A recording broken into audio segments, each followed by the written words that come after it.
ആഴ്ചയിൽ 2 പ്രാവശ്യമെങ്കിലും മീൻ നമ്മൾ ഭക്ഷണത്തിൽ ഉൾപ്പെടുത്തിയാലുള്ള ബെനിഫിറ്റ്സ് അറിയുകയാണെങ്കിൽ തീർച്ചയായിട്ടും നമ്മൾ മീൻ ഭക്ഷണത്തിൽ ഉൾപ്പെടുത്താനായിട്ട് ശ്രദ്ധിക്കും. മീനിൽ ധാരാളമായിട്ട് ഒമേഗ 3 ഫാറ്റി ആസിഡ് ഉണ്ട്. പ്രത്യേകിച്ച് മത്തി, അയല, ചൂര എന്നിങ്ങനെയുള്ള ഇത് നമ്മുടെ ഹാർട്ടിൻ്റെ ഹെൽത്തിനും അതുപോലെ ബ്രെയിൻ ഫങ്ഷൻ സ്മൂത്ത് ആവാനും പിന്നെ നമ്മൾ ഇൻഫ്ലമേഷൻ അല്ലെങ്കിൽ നീർക്കെട്ട് പോലുള്ള പ്രശ്നങ്ങൾ സോൾവ് ആക്കാനും സഹായിക്കും. അതുപോലെ ഹൈ ക്വാളിറ്റി പ്രോട്ടീൻ അടങ്ങിയിട്ടുണ്ട്.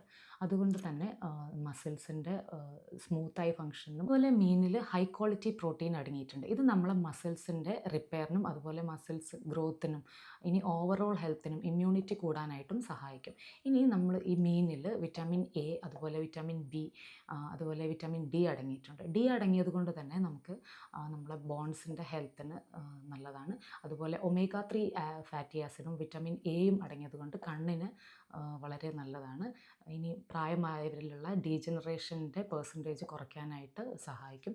അതുപോലെ അൾസീമർ പോലുള്ള അസുഖങ്ങൾ കുറയ്ക്കാനായിട്ടും ഈ മീനിന് സാധിക്കും. ഹാർട്ടിൽ സ്ട്രോക്ക് അതുപോലെ ഹാർട്ട് അറ്റാക്ക് ഇനി ഡിപ്രഷൻ എന്നിങ്ങനെയുള്ള പ്രശ്നങ്ങൾ സോൾവ് ചെയ്യാനും മീൻ കഴിക്കുന്നതിലൂടെ കഴിയും. ഇനി ആർക്കാണ് മീൻ കഴിക്കാൻ പറ്റാത്തത് എന്ന് വെച്ചാൽ ചിലവർക്ക് അലർജി ഉണ്ടാവും. അതുപോലെ ഹൈ കണ്ടൻറ്റ് അടങ്ങിയിട്ടുള്ള മീൻ പ്രത്യേകിച്ച് പറയുകയാണെങ്കിൽ നെയ്മീൻ അതുപോലെ ഉള്ള മീനുകൾ ഗർഭിണികൾ കഴിക്കാതിരിക്കുക, അല്ലെങ്കിൽ ചെറിയ കുട്ടികൾ കഴിക്കാതിരിക്കുന്നതായിരിക്കും നല്ലത്. അതുപോലെ നമ്മൾ ഈ ബ്ലഡ് തിന്നറായിട്ടുള്ള മെഡിസിൻ കഴിക്കുന്നവർ മീൻ സ്ഥിരമായി കഴിച്ചിട്ടുണ്ടെങ്കിൽ ബ്ലീഡിങ് ഉണ്ടാവും.